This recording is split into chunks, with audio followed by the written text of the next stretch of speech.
Thomas the Tank Engine and Friends, the Railway Series by the Rev. W. Wadry. Today's story is called Gordon's Whistle. Gordon was cross. "Why should Henry have a new shape?" he grumbled. "A shape good enough for me is good enough for him. He goes gallivanting off to Crewe, leaving us to do his work. It's disgraceful. And there's another thing. Henry whistles too much.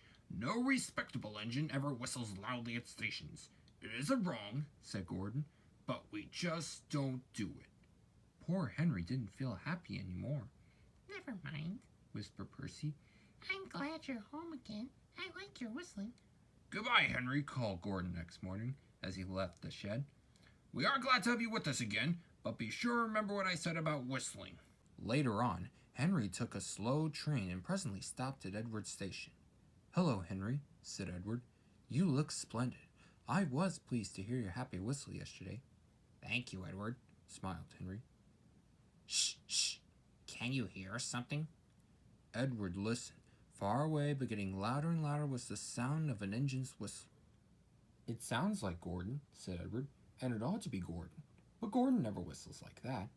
It was Gordon. He came rushing down the hill at a tremendous rate. He didn't look at Henry, and he didn't look at Edward. He was purple in the boiler and whistling fit to burst. He screamed through the station and disappeared.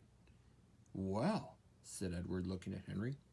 "It isn't wrong," chuckled Henry, "but we just don't do it."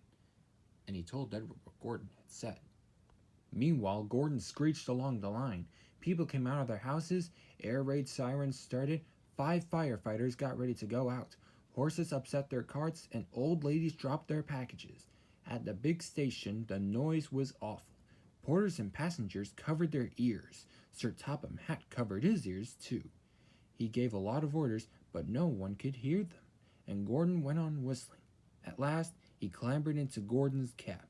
"Take him away," he bellowed, "and stop that noise." Still whistling, Gordon puffed sadly away. He whistled as he crossed the points. He whistled on the siding. He was still whistling as the last passenger left the station. Then 2 fidders climbed up and knocked his whistle valve into place. And there was silence. Gordon slunk into the shed. He was glad it was empty. The others came in later. "It isn't wrong," murmured Henry to no one in particular, "but we just don't do it." No one mentioned whistles.